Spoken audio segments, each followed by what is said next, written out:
On va Hashem le Chok l'Israël ce matin. Iruvin 21b, Lelou Nishmat, Yitzhak Barahma, Shayom Pekidat Shenato.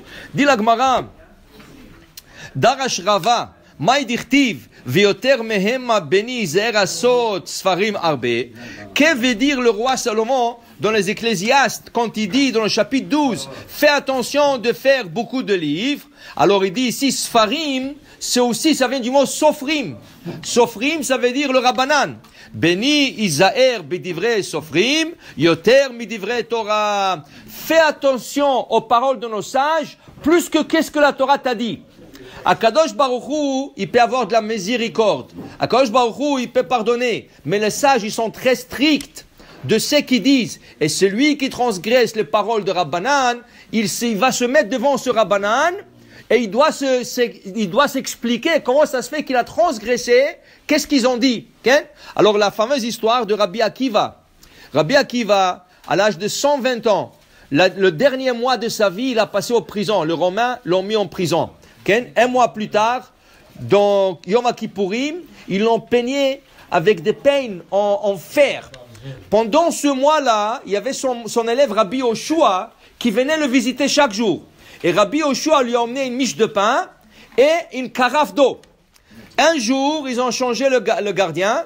Et quand il est arrivé Rabbi Yoshua, le gardien ne connaissait pas Rabbi Yoshua. Il dit, où tu vas avec ça? Il dit, je vais aller voir mon maître. Il dit, qui est ton maître? Le vieux là? Celui qui est là-bas? Il a dit, pourquoi il a besoin d'une miche de pain? Il est vieux, il a 120 ans, il n'a pas besoin de toute une miche. Il a pris la moitié de la miche, il l'a jeté à la poubelle. L'eau, il a dit, c'est trop d'eau, une carafe. Il n'a pas besoin autant d'eau. Il a pris la moitié de la carafe, il l'a jeté. Alors, quand Rabbi Yoshua est rentré, il a commencé à pleurer. Il pleurait, et Rabbi Yoshua dit, qu'est-ce qu'il a dit? Regarde, qu'est-ce qu'il a fait, ce méchant-là? Il a coupé la miche en deux, il a jeté la moitié d'eau. Il a dit, c'est pas grave, on va étudier comme toujours. Parce qu'il lui a enseigné à Rabbi Yoshua. Et là, qu'est-ce qui est arrivé? Rabbi Akiva, il prend la carafe, et il fait Netilat Yadayim. Là, Rabbi Yoshua est en train de crier, Rabbi, qu'est-ce que vous faites? Il dit, j'ai fait Netilat Yadayim. Il dit, mais Rabbi, vous avez pas assez de l'eau pour boire. Il faut laisser l'eau pour boire. Alors il a dit, Rabbi, écoute-moi, qui c'est qui a instauré Netilat Yadayim? Shlomo ou Beddino? Le roi Salomon et son Beddin ont instauré que tout le monde fasse la Netilat. Selon la Torah, c'est que le Kohanim qui doivent se lever les mains quand ils mangent leur pain sacré, qui est la Trouma. Mais Am Israël, quand ils mangeaient le Hulin, la récolte profane, on ne faisait pas Netilat. C'est le roi Salomon qui a décrété que tout le monde fasse la Netilat maintenant.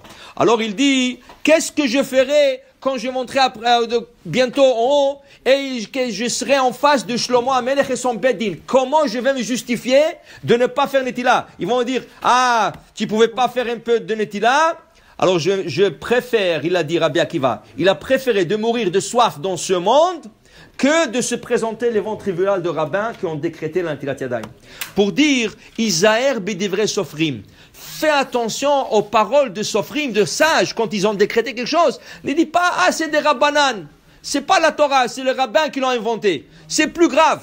C'est plus grave que des choses que rabbanan que la Torah. Ça, c'est l'enseignement de Rava. Ah, Shema Tomar. Et si tu veux dire, écoute, si la Torah donne la force aux Chachamim et le considère qu'est-ce qu'ils ont dit, pourquoi la Torah l'a pas écrit?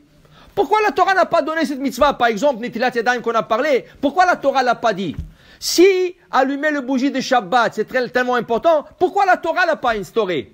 Si allumer des bougies de Hanouka, ou faire le Hérouv, tout ça, il y a 7 mitzvot rabbiniques. Si c'est important, pourquoi la Torah l'a pas dit? Pourquoi le Chachamim l'ont dit?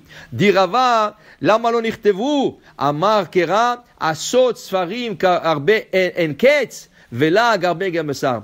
Il dit ici parce que la Torah a laissé la place justement aux Chachamim.